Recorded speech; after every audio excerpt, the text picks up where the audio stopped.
On Friday, June 24th, the Supreme Court of the United States overturned Roe v. Wade, which gave the woman the right to an abortion across the nation, and now it goes back to the states for them to decide whether or not they will allow abortion in their particular state. The state I live in, Missouri, has a trigger law, as many of them do, that once Roe v. Wade was to be overturned, that the law would trigger banning abortion in Missouri, except in cases of emergencies, is what it says. Well, first of all, I want to say that I never thought I would live to see this day, that our prayers were answered. And I think this is proof that the consecration of Russia by Pope Francis fulfilled heaven's request. Our Lady said if Russia was consecrated to her Immaculate Heart, Russia would be converted and there would be peace. Now that is a loaded statement. And there is no peace when millions of unborn babies are slaughtered in their mother's womb. And so I think we're going to see a lot more of this. We're going to see a lot more victories. Justice Clarence Thomas, in the opinion he wrote on the decision, said this could affect other areas such as birth control, same-sex marriage, even anti-sodomy laws. You see, what people don't realize is that prior to the late 1950s and the 1960s, individual states had laws banning certain immoral behavior.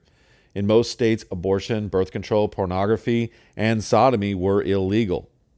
Then over the next several decades, the very liberal and Freemasonic Supreme Court interpreted the 14th Amendment to say that a person has a right to privacy in sexual matters, and used it to forbid states from making these activities illegal.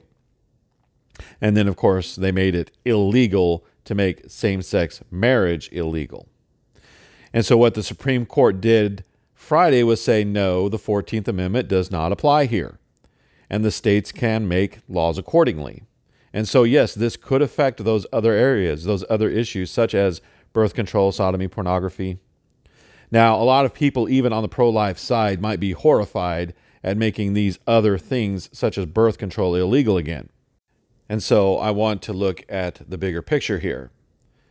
The problem in our society is that we now have this attitude that we have the right to have sex purely for pleasure purposes. And that started with birth control. Every church was against birth control until the 1920s, when the Anglican Church allowed it for married couples. And then not long after that, every church was fully embracing birth control, to the point that when the Catholic Church began to look into the issue in the 1960s, it was a given that the church would allow it, until Pope Paul VI said no, because the church can't. It's immoral. The Holy Spirit will not allow his church, the Catholic Church, to teach that kind of error, which is why all the other churches allow it and the Catholic Church doesn't.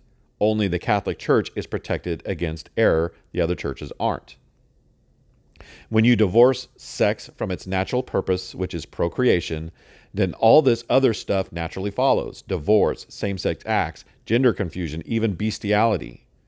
If it's all about pleasure, then there's nothing wrong with same-sex acts, pornography, and yes, even killing the unborn child, stating it's a woman's right to decide whether or not it remains in her body. Now, you might take a very libertarian view and say, well, I can't tell anyone how to live their life. Well, let me ask you, has illegitimate children and single motherhood increased or decreased since the 1960s and 70s, when they struck down these laws, when they claimed that it would decrease illegitimacy and single motherhood? Clearly, it's increased, exponentially increased. And this affects society as a whole. It causes drug use, which increases violent crime.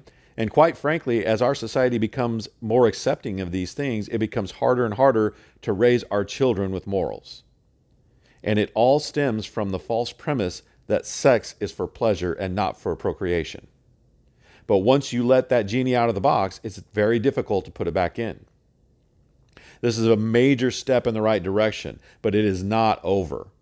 We are not going to fix our society until we realize the real problem.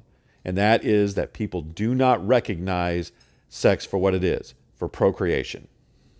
But we are starting to head in the right direction, and I believe it is because of the consecration. And I believe we will see more victories in the years to come, And that will cause those on the other side to lash out at us. So get ready. They're going to fight us tooth and nail because they don't understand that sex is for procreation. And when you stop recognizing that and make it about pleasure, society is going to collapse.